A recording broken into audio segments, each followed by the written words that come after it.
Live from New York City via Los Angeles, California, it's time for The View from Over Here with the man who has a view for all seasons, your host, Stan Weisleder.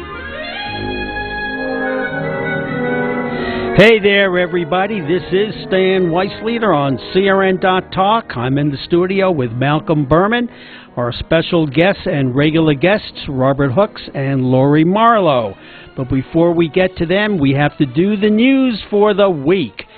Number one, and this is straight from the horse's mouth. The horse's mouth in this instance is President Obama and Mayor Bill de Blasio of New York City. And you have to remember, you heard it here first. Rootin' Tootin' Putin, the guy from Moscow, has made it official. They want to annex Brighton Beach, otherwise known as Little Odessa, because of all of the Russians living there. The plebiscite will take place after the first of the year under UN supervision. And remember, you heard it here first. Actually, it's called Odessa by the Sea, because it's right on the ocean. Whatever, Malcolm. Donald T. Sterling, the owner of the plantation, has been touting and bragging for years how many millions he contributes to various charities. It now turns out that most of his claims cannot be documented. Oh well. Donald Trump is happy that this Donald is now in the spotlight and that henceforth Sterling will now be referred to as the Donald. And remember, you heard it here first. There was a brief article in the LA Times about bullies and what the city of Carson is doing about it. Good for them. But they still fail to take into account the reasons why we have bullies. From my experience, such as it is, bullies generally learn from their parents, usually the father. This is not something that they learn in the womb or uterus. What do you say to that, Malcolm? Nothing? Okay. Too much detail. Okay. Speechless. Pedophiles and child molesters in Hollywood. You think? There's been a lot of talk going around for years, but no one wanted to step forward. No one wanted to say, hey, they did me when I was a kid. It's about time and long overdue. All I can say is that I spent 23 years with the LA Sheriff's Department as a reserve deputy working as a detective assigned to child abuse and special victims. And I have to tell you that the abuse of children crosses all economic, racial, and ethnic lines. And what you read about in the paper or see on TV, unfortunately, is only the tip of the iceberg. Well, they've always talked about the casting couch, but never the casting couch, being under 16. It applies to everyone, not just females right. that, look nice and so forth. It's everybody, even old grandmothers, I think, whatever. Anyway, we have our first guest ready to come on. Yes, she is. Rita McKenzie. Rita, are you on the phone? Are you there? Uh-oh. I think she hung up. Or Paul, could you please... anyway, we have our special guests today, Robert Hooks and Lorrie Marlow, and they're going to talk about whatever they want to talk about. That's the dream. Well, I have you listed now as correspondence. Okay, correspondence is fine. Right, so, you have your own head, you are in the industry, you know what's happening. Yeah, we are, we're basically in the scheme of the Hollywood machine, and we actually today, the Entertainment Matters would like to really basically discuss casting, discuss how Hollywood casts films, and what happens to the actors that win Academy Awards, especially the black actors who win Academy Awards, and then what happens to them after they become celebrities holding golden Oscars, and unfortunately not being able to get the kind of roles that they should be getting, having the gold in hand, so to speak. Lorrie, what's going on? Why is Hollywood, after you win an Academy Award, isn't that supposed to be the ultimate? Well, the lightning rod for this whole discussion, and it's happening in the media. There was an article in Entertainment Weekly, Black Stars, White Ceiling, is Lupita Nyong'o. No winner, male or female, has become the it person, has triumphed throughout the award season, not just as far as the winning, but as far as the red carpet, the embrace, the celebrity, the adulation. And yet the discussion is still, will she work? You know, people at the producer and columnist column saying, but who will write a black role for her? So, Lorrie, it's not necessarily discrimination, but what is the next role for that particular person? Well, what I wanted to bring up, and I mean, Robert is on another echelon when it comes to acting and being cast. He gets respect. But for the workaday actor, the mindset in the industry is actors don't know what the roles are. There is a guy named Gary Marsh who has something called the breakdown services. The breakdown services go through every film and television script and break down every character with a capsule description, which is where the word sassy for all the female characters comes from. I've never seen a white sassy character in the breakdowns. Actors aren't allowed to see this, and all roles are assumed to be white unless it says Black, Asian, Latino, which means that very few agents or managers who pay highly to get the breakdown services are going to submit their actors of color unless it says that, because they also are assuming that they will get a call and say, what the heck, if they submit their quote-unquote ethnic actors for roles that said nothing, because those are assumed to be white. And so that kind of cycles rather down than up. So when someone like a Lupita Nyong'o or a Viola Davis or a Lou Gossett wins an award, it's hard to get rid of that many decades-old mindset of, but it doesn't say a black role. But yet we've had black presidents in the movies and on TV long before we really had a black president. Not that long before. And also, that is where when you get to be a star like a Sam Jackson, you can play someone who evaluates grand instruments in the red violin that probably wasn't a black role. But for women...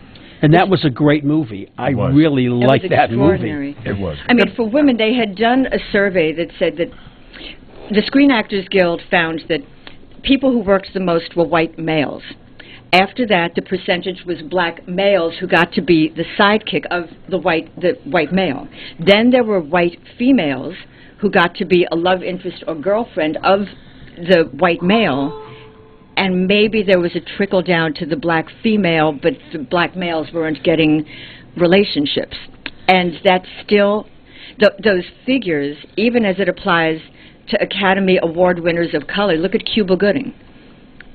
They don't get the opportunities because the mindset is so knee-jerk. It's so unconscious. Have you seen the new TV program on Channel 7? It's about a white female doctor, and her boyfriend is a black guy.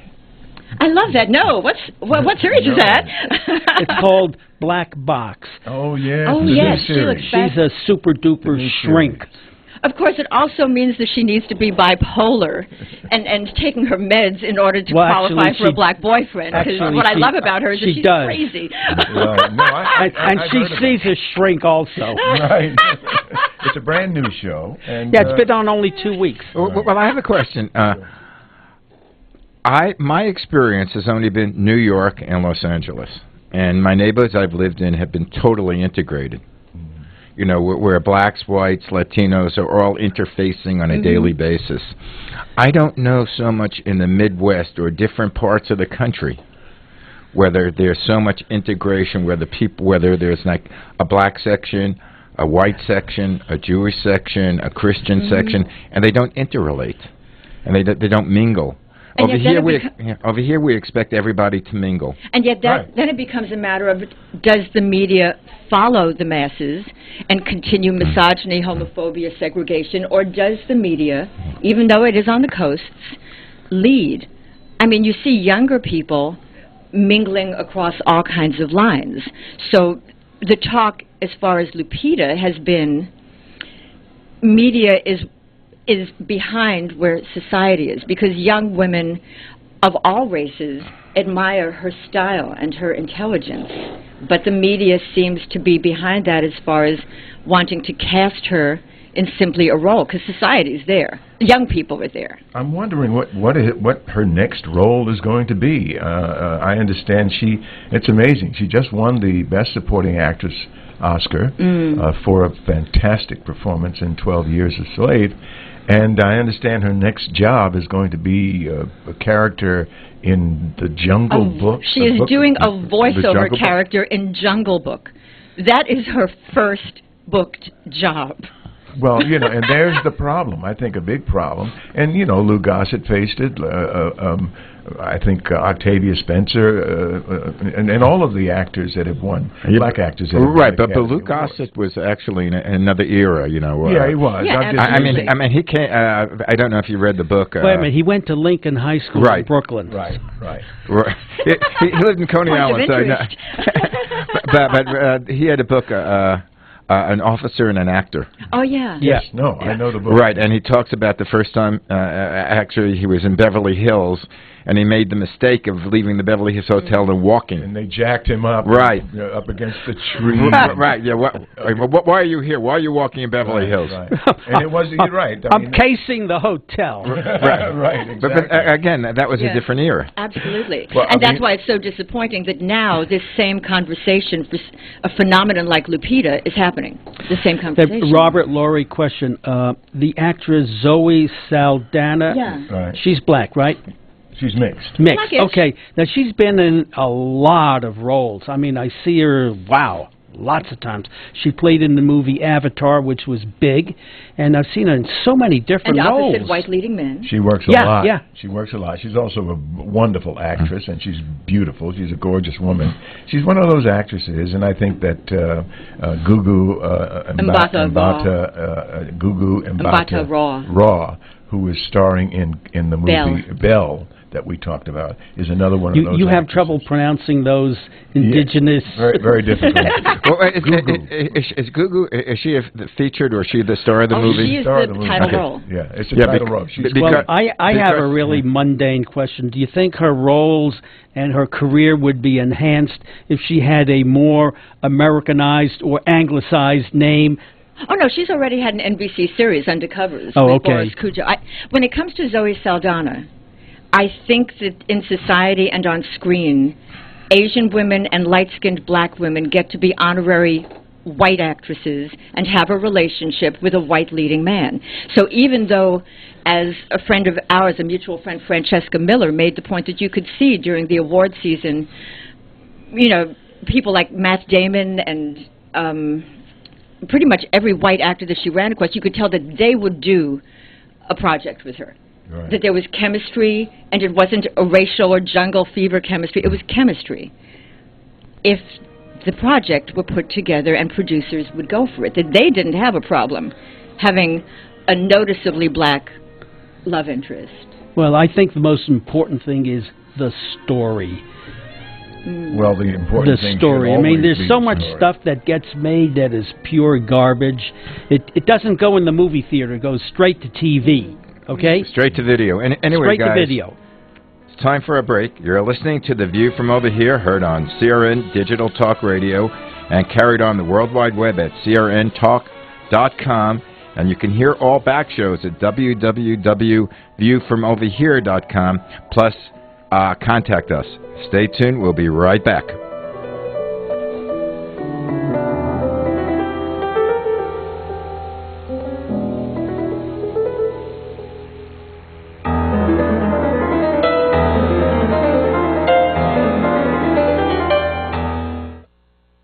Someday there'll be a cure. Someday we won't lose the people we love. But when is someday? Someday is today. Thanks to the Leukemia and Lymphoma Society, hundreds of thousands diagnosed with blood cancer are today living a normal life. We're making cures happen. Join us. Call 888-HELP-LLS. Go to LLS.org. Help us reach today sooner. Ka'anapali Beach Hotel, Maui Hawaiian Hotel. Located in the heart of Maui's premier resort, Ka'anapali Beach Hotel is officially recognized as Hawaii's most Hawaiian hotel and the #1 best value in Hawaii. With a range of accommodations and affordable dining options, this is the ideal setting to turn Hawaiian dreams into lifelong memories.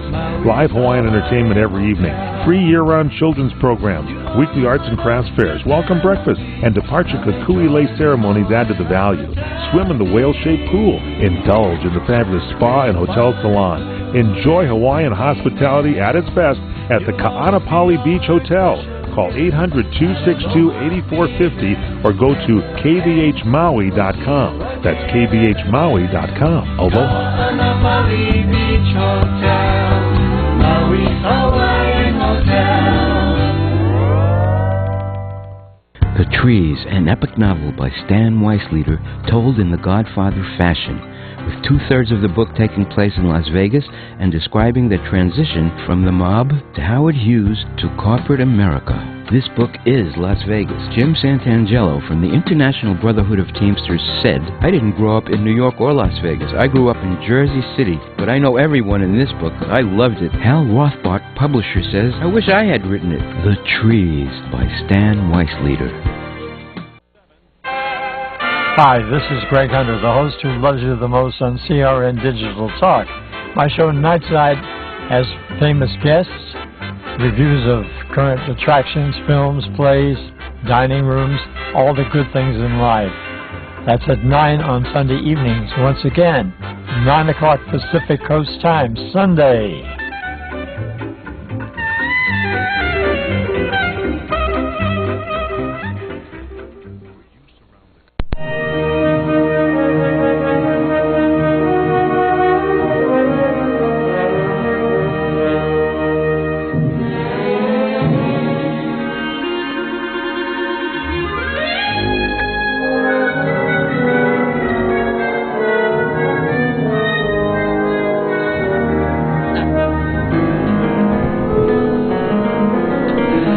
Hi there, we are back. This is Stan Weisleder on CRNTalk.com. The show is The View from Over Here. And hopefully we have Rita McKenzie, who disappeared earlier. Rita, are you there? I'm here now. All right. How do you do, Rita? Hi. Okay, Well, what do you have to say about your new CD? Well, it's not that new, but thanks for asking. It's new to me. Oh, well, I mean, that's the show that we do. Right. Tell us about the show. You did something this weekend, didn't you, in New York? No, I'm doing something this weekend. I'm participating in a tribute to Julie Stein at the Public Theater. So that's what I'm part of. A Broadway group of people that's participating in it. So who else is there? You do a Ethel Merman? I do an Ethel Merman show, but Liza Minnelli is coming, and Dee Hoadie, and Carol Lee Carmelo. These are all Broadway people, and we're doing a tribute to Julie Stein for breast cancer. So so I'm here in the city. I go back and forth. Julie was a great guy. I can chime in, right? This is Robert Hooks, who is one of our correspondents. Yeah, Julie and I did Hallelujah Baby together. Oh, yeah. Yep. And he also did the music for Arturo Ui, but Hallelujah Baby, it was Julie and I. Well, Leslie Uggams will be there, too. That's right. Yes, indeed. Yes, I just thought I'd mention that. Mm-hmm. Yeah, that's good. Doesn't Julie Stein, Julie Stein have a building at, I think it's UCLA or USC? Right. That's the Eye Institute. The Eye Institute. It's another Stein. Another Stein? I thought it was the same one. There are a lot of Steins more than I do around. about that. You have Steens and Steins. I knew a guy in high school. He said, well, we have Steins and we have Steens. I said, which one are you? He said, I'm a Stein. Yeah. That's funny.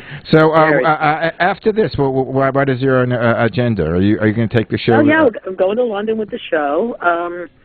I'm not sure exactly when, but yes, London is called. And, we do the show all over the country. Are you going to be in Los time. Angeles? We're Los Angeles based. I'm Los Angeles based, but I have an apartment in New York also. I mean, I've been doing the show since 1987. So, when you go to London, will you be appearing before the King and Queen or whatever they call themselves? No, I did that already. Oh, okay. Believe it or not, at the end of the World War II celebration, which was in 1995, 10 American stars went over. Ethel Merman was dead, so they asked me to go, and we did a show for the Queen. And so I have already done that, and I have met the Queen. So, yes. But this time, no, I won't be meeting the Queen. Nope. The one anecdote I know about Ethel Merman is supposedly when she was on Broadway, they closed the doors and you still could hear her out in the streets. Yeah, that's what they used to say. Because she had blasting voice. Is your voice like that? Sure. You sound like you have a strong voice.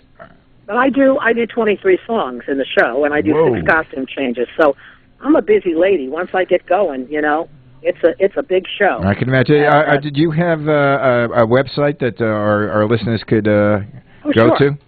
Of course, EthelMermansBroadway.com. That's the website. And do you have a CD? And you have a CD out there that can be purchased through there? Yes, definitely, yep. Oh, fantastic. By the way, how did you pick on Ethel Merman? Listen to her voice. Yeah. She sounds just like was it natural or? No. I fell into that.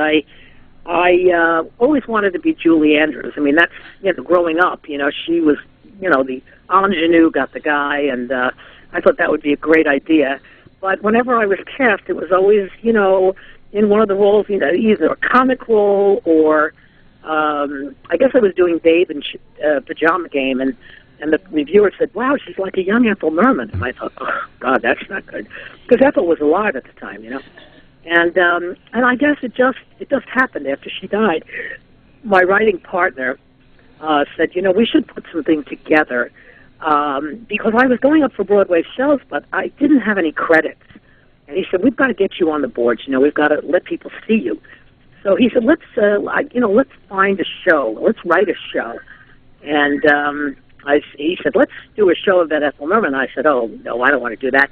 So anyway, he talked me into it, and first time we did it in 1987, people came, and it started to appear in the Times, and all kinds of things happened after that, and it's just been What year did she pass away in?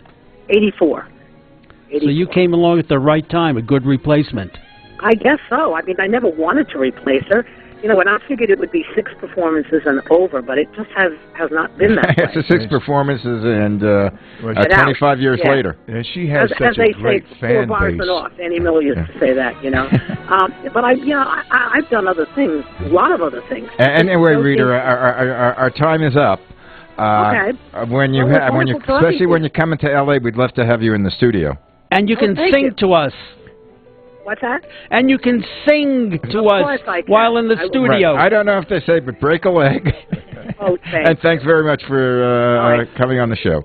You're listening to The View from Over Here, heard on CRN Digital Talk Radio and carried on the World Wide Web at crntalk.com. And stay tuned, and we'll be speaking Here's something you don't hear on the radio every day. Someone who can't see. I am totally blind. And I go through periods where I'm unable to sleep at night and feel like I'm constantly running but can never quite catch up. But this isn't a sleep problem. It's something called non-24. Learn about the link between total blindness and your symptoms. Visit learnmorenon24.com or call 855-856-2424. Sponsored by Vanda Pharmaceuticals. Honestly, I don't feel great about my mom living alone. She's growing older and weaker every day. That's reality when you're in your 70s, but remaining independent is important to her, and I get that. That's why I chose Medical Guardian to ensure her safety. If she falls and can't reach the phone, if there's a fire, or if someone breaks in, she presses one button, help comes rushing, and I am contacted. Accidents and emergencies really do happen. I refuse to risk her safety, and I feel good about choosing Medical Guardian. After all, she's my mom. Protect your parent and give yourself peace of mind. Call 800-948-5098 for a free brochure. Medical Guardian has no activation fees, equipment costs, or long-term contracts. Be one of the first 50 callers to find out how you can get a free month of service. That's Medical Guardian at 800-948-5098. Ask how you can get a free month of service. 800-948-5098. That's 800-948-5098. There are 3 letters in the alphabet that strike terror in most of us. These are the 3 letters you need to avoid at all costs. IRS. If the IRS is coming after you for $15,000 or more in back taxes, you don't want to fight them alone. You need the help of the tax resolution experts at U.S. Tax Relief. They've helped thousands of people like you eliminate up to 85% of their delinquent taxes. If you qualify, U.S. Tax Relief can settle your tax debts for less than you owe, remove penalties and interest, and protect you from bank levies and garnishments. If you owe the IRS at least $15,000 in back taxes, call U.S. Tax Relief now for a free consultation and see how much money they can save you. Call 800-649-0142. 800-649-0142. 800-649-0142. That's 800-649-0142. You order a glass of your favorite Cabernet, fresh asparagus, hollandaise on the side, a filet, medium rare. You unfurl your napkin with a flair, close your eyes, and prepare to listen. Ah, there it is. The sweet music you long to hear. The sizzle. The sizzle of a Ruth's Chris steak. The most magnificent corn-fed prime beef, broiled to perfection at 1,800 degrees. Some call it a sizzle. We call it an anthem. As the waiter approaches, you think, is this one mine or that one? Ruth's Chris Steakhouse. Like Ruth always said, life's too short to eat anywhere else. Make a reservation online at ruthschris.com or by calling 800-544-0808. Hi, this is Sharon Evans. And Rick Rogers. Join us for the Evans and Rogers Show, Sunday at 8 p.m. Pacific Time, 11 p.m. Eastern Time. We'll talk about America's golden age of entertainment and the talented performers of that era. And its history. That's the Evans and Rogers Show, Sunday nights at 8 Pacific, 11 Eastern. Right here on CRN Digital Talk Radio. I'm standing right beside a rainbow.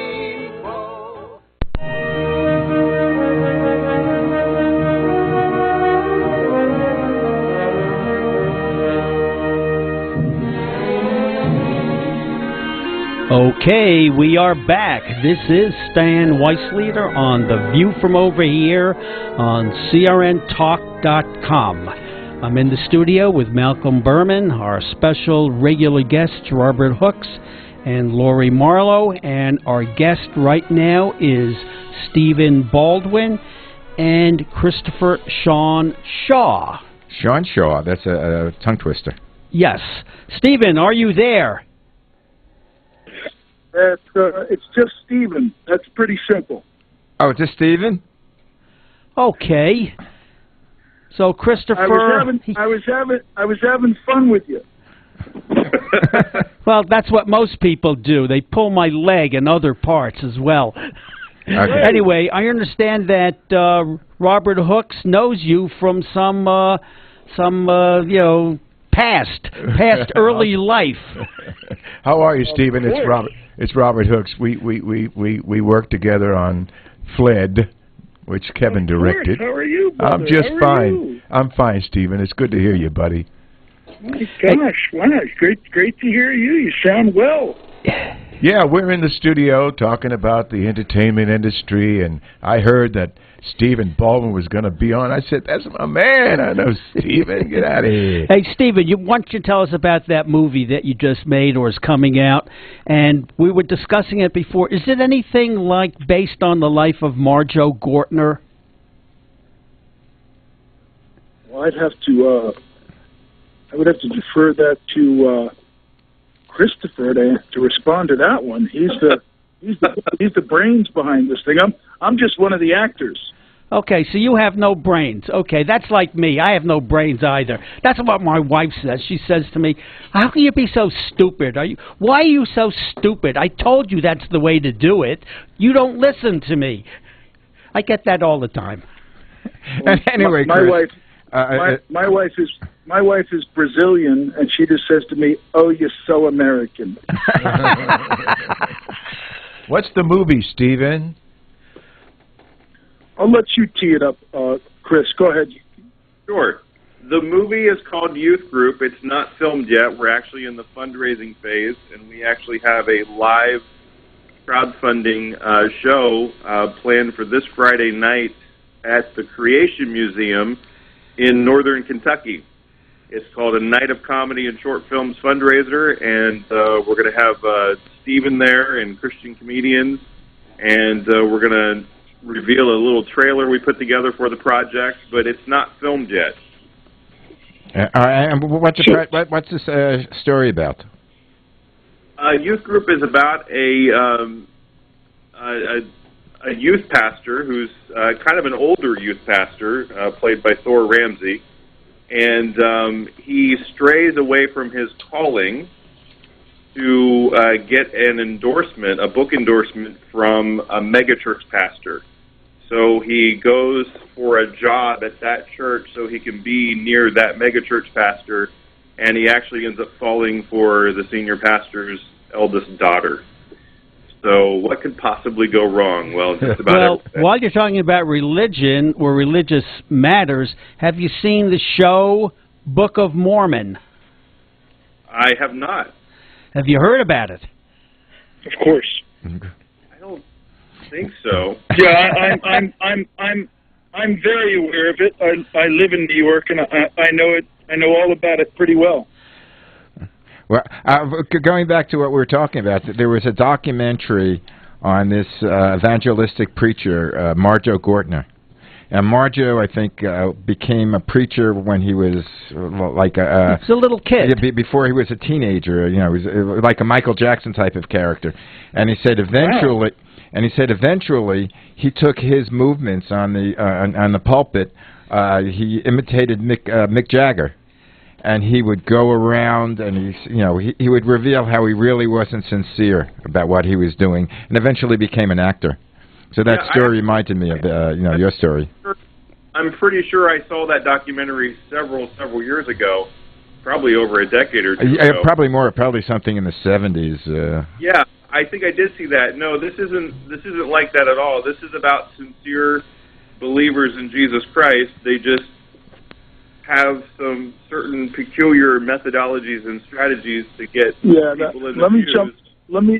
Let me jump in there, Chris, really quick, because Robert, the thing that's very interesting in the concept of youth group that kind of got me interested was everybody's doing this Twitter stuff, right? And somebody had sent me a tweet. I don't even know if it was you, Chris, or who it was.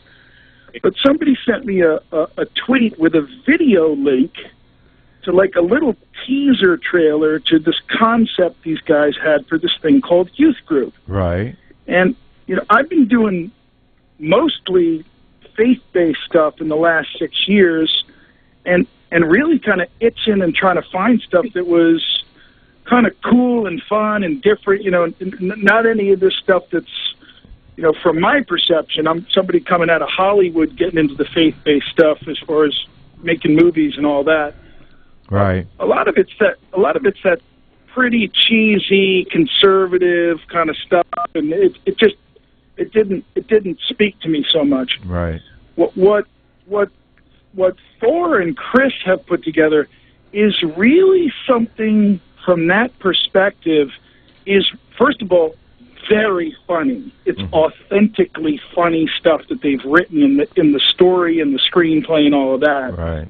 And what's interesting is it does this thing where it has fun with the humanity of these people and these Christians and the pastor and the youth pastor. There's one great scene in the movie where the youth pastor's in a meeting with the senior pastor, and the gorgeous daughter walks in and, like, hands a slip of paper to her dad, but the youth pastor's in the meeting. He doesn't know it's the daughter. So she walks out of the room, and all of a sudden he goes, well, listen, I don't want to get in any trouble here, but is anybody going to talk about how gorgeous that girl was? And he's like, it's my daughter. It's, you know, and it's really Youth Group is one of the first Christian comedies, and I've read a lot of them in the last 5 years, that isn't afraid to like walk the edge a little bit, but not cross the line in any way that would not be authentic to our faith or what we believe. And all of what I just said is very timely right now, Robert. If you look at these faith-based films, you look at this film, God Is Not Dead, that's out right now. It was made for $1 million. It's done $40 million. Yeah, I know. It's amazing. On 1,500 screens. This project appears to be coming at it from another angle, and I like the fact that there's humor there. Well, in your project. But you have that humor in that Book of Mormon thing. Oh, but that went over the edge, I think. Yeah, but you know, that's are they doing a movie out of that? Because that's a Broadway play, and a lot of people just don't get. Stephen does, because you're in New York, Stephen. Yeah, listen, the Book of Mormon on Broadway is a smash hit. Big hit. But it's Trey Parker and the other guy. Who are those guys, Chris? Trey Parker. Oh, yeah, they do, the South Park guy. South Park. Oh, yeah, right. That should be pretty outrageous. That's outrageous humor there. Christopher, how are you going to go about raising the budget for this film?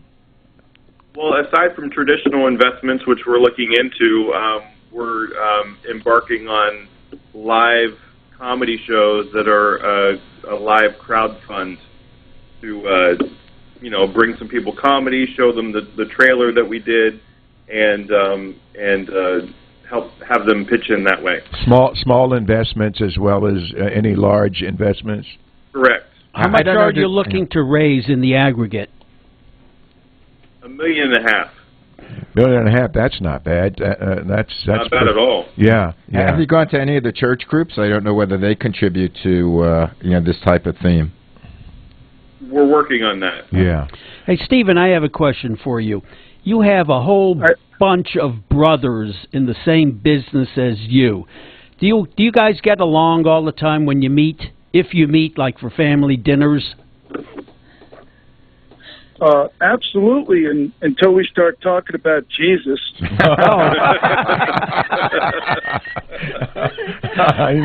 I know what you mean. We heard those stories before. But when we worked together and fled down south, and Kevin and I talked about it afterwards, then when you made the kind of transition to go into that other direction, which I think I'm happy if you're happy, but we kind of miss you going out. I remember the experiences that we had just doing the film with Lawrence and with Selma and Kevin, of course, at the helm, was really a lot of fun. Oh, are you kidding me? Let me tell you something. Lawrence Fishburne now, he rides all over Los Angeles on all his big fancy motorcycles. Who got him on the motorcycle? Stephen Baldwin. Well, my question is on the commercial. Why is he wearing those sunglasses of it's like a mirror? Well, it's all a takeoff. What's supposed to be the meaning of that? It's all a takeoff from that. What's the film? The Blade. No, the film that he did with Matrix. Yes, right, exactly, and people remember him from that. But I want to talk about Stephen now because you're in L.A., you're in New York, but you still have a place in L.A. as well, right? No, I don't. I did for a little while, but I'm back over here. My kids, Robert, my two daughters are 21 and 18 now. My goodness! Wow. What? I'm having to stay real close. Yeah, I can understand. Kevin's youngest daughter is now just left Cornell, just graduated Cornell, and is going to go to USC and become a big lawyer in the industry. Well, he's going to need one. That's my wife cackling in the background. but what a pleasant surprise coming in today just to sit down and do our segment of Stan's show, to hear that you were going to be on with Christopher. I think that's great. And I want to personally wish you guys much luck getting this film together, because it sounds, just what you've described, sounds kind of interesting. And I know if Christopher's involved in it, it's got to be good, right? Now, on raising money, have you guys thought about going to, I think it's called Indiegogo? Yes, we have. We are looking into that option as well. We're looking at multiple options to raise the funds. Because there's several places like that, or organizations. Yeah, Kickstarter, Indiegogo. Right, exactly. Well, Stan, do you have an extra few $100,000 to contribute? Oh, yeah, it's in my back pocket. Just let me dig it out. Yeah, we could get the ball rolling with $200,000 or $300K. Yeah, yes. Stan before in another life was an actuary. And he speaks to people who have money. So yeah, but they don't talk to me. I talk to them. How did the listener for this particular show, how do they, if they were interested in investing in your project, how would they go about it? Well, first, if they're anywhere near northern Kentucky, Ohio, Indiana, check out our Night of Comedy and Short Films fundraiser at Legacy Hall Creation Museum, 7:30 p.m. Friday night. You can go to itickets.com and just search Stephen's name, Stephen Baldwin, or search Night of Comedy. You'll find the link there. Or you can call 1-800-965-9324. Now, by the way, the contract that you signed to be on the show provides us with 10% of whatever you raise. I thought it's 15. Oh, no, I missed you lowered it for them? This is my producer's hat, not as my co-host hat. Oh. Yeah. What do you think about that, Stephen? No problem. We accept. Hey, yeah, listen, 10% of $1 million. $1.5 million. I think it's a good budget. Used to be called low budgets, but now, I don't know. You can, well, I remember when I was a kid, they have on TV what they would call the $1 million movie. You can't even make a commercial for less. Well, you can. I think Christopher knows. You can make a movie for $1.5 million. Yeah, you absolutely can, and you can do a really good job with it. Well, if you don't pay anyone. No. Stephen's going to probably get half of that. But I think it was Edward Norton or one of the actors of that ilk who just made a movie for about $400,000 or $500,000, and he had a handheld camera. Well, yeah. Now the cameras these days. I'm sure Christopher knows this. I mean, you can shoot a movie for $1.5 million. That's a pretty decent budget. That's what low budget films are doing these days. I've heard of people that are using Canons or Nikons that have the movie capabilities. Yeah. And they make very, very good film too. Yeah, let me tell you something, guys. There are college students making movies with their iPhones. Yeah, right. No, he's right. It can be as simple as that, and really a tremendous goal here on the part of youth group, this Christian comedy, is we want this thing to be as excellent as anything else out there. So really, and you know this, Robert, there's only so low you can go within the production value for it to really be, to have that level of excellence. So that's also what we're shooting for here with youth group. Right. Can you tell us real quickly, once you get the project done, how do you propose to market it or get it to the public? Well, there's 101 ways to skin a cat now. I mean, if you have your own P&A or marketing and distribution funds yourself, you can completely do an independent distribution plan, which is what they just did with this God Is Not Dead project, which, Robert, so you know, it's starring Kevin Sorbo. You remember him. He's been around forever. Guys, if you could hang on for a few minutes, because we want to catch you again at the end of our break. You got it. Okay, you're listening to The View from Over Here, heard on CRN Digital Talk Radio and carried on the World Wide Web at crntalk.com. Stay tuned, and we'll be back with Steve and Chris.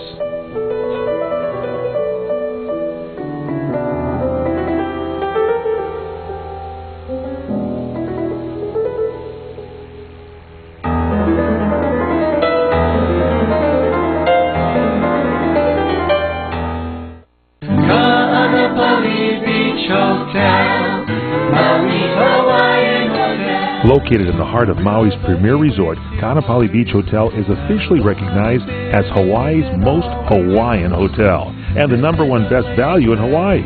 With a range of accommodations and affordable dining options, this is the ideal setting to turn Hawaiian dreams into lifelong memories. Live Hawaiian entertainment every evening, free year-round children's programs, weekly arts and crafts fairs, welcome breakfast, and departure kukui lei ceremonies add to the value.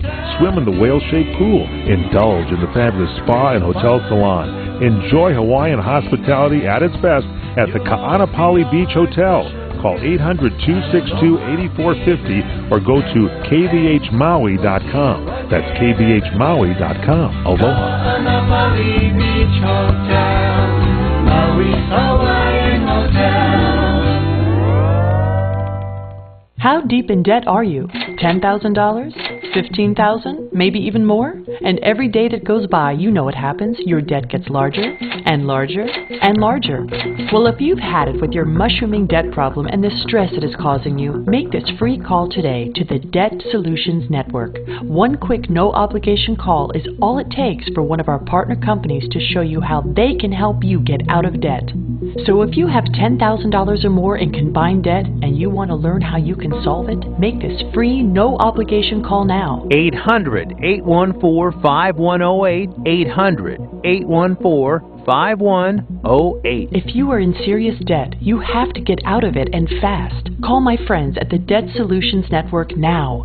800-814-5108, 800-814-5108. Call us 24/7, 800-814-5108. Hi, this is Fred Dreyer. Join us for the PM show Wednesdays at 4 p.m. Pacific, 7 p.m. Eastern, here on CRN Digital Talk Radio. We'll discuss common sense and reason as it applies to the insanity of American politics. Once again, it's the PM show with Fred Dreyer, Wednesdays at 4 p.m. Pacific, 7 p.m. Eastern, right here on CRN Digital Talk Radio.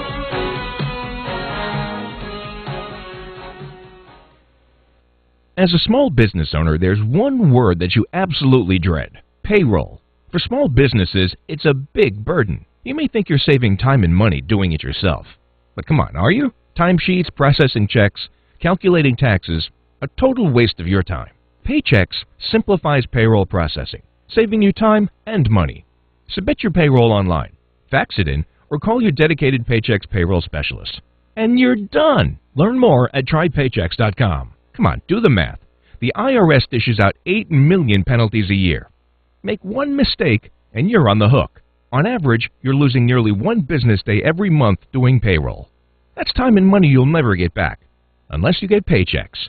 More than 500,000 small businesses already do. Call 888-578-5378. Trade payroll pressure for peace of mind. Call now. 888-578-5378. That's 888-578-5378.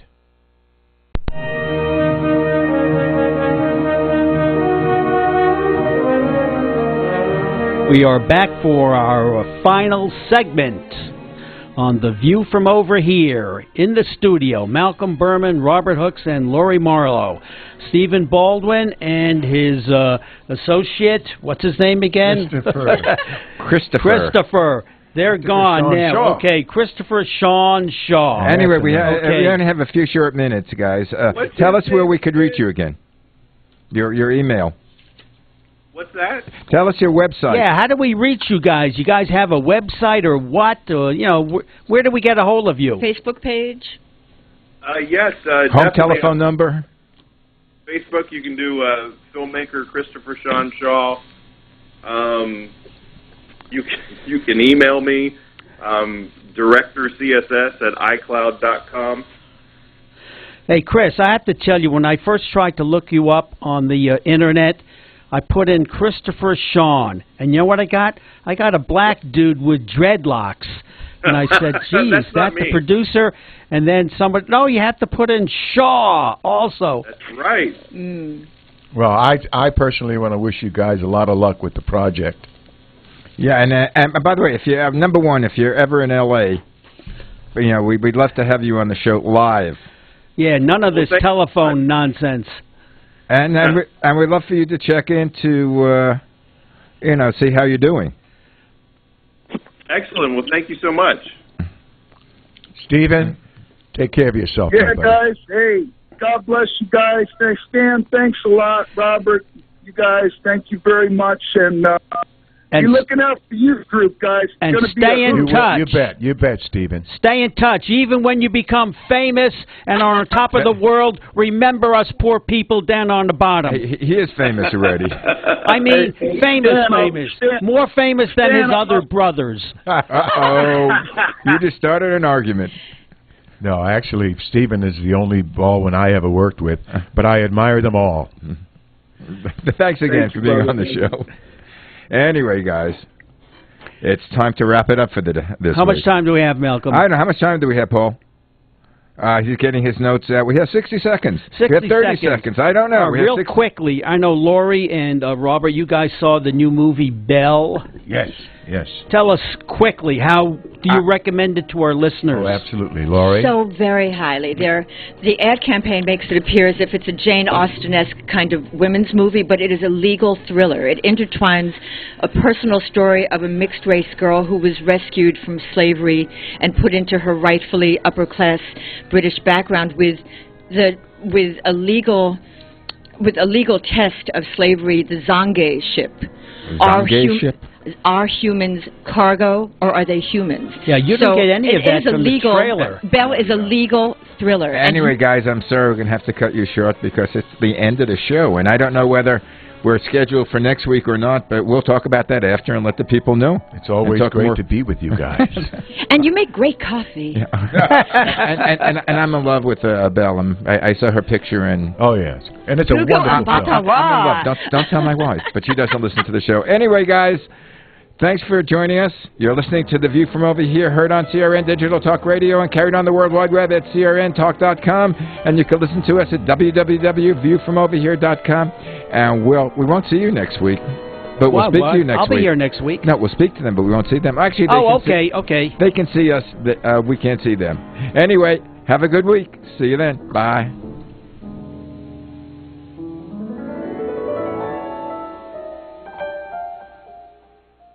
The View from Over Here is a co-production of Infinity X and TBG International. For further information, contact Malcolm Burman at 818-687-2784. That's 818-687-2784. How deep in debt are you? $10,000? $15,000? Maybe even more? And every day that goes by, you know what happens. Your debt gets larger and larger and larger. Well, if you've had it with your mushrooming debt problem and the stress it is causing you,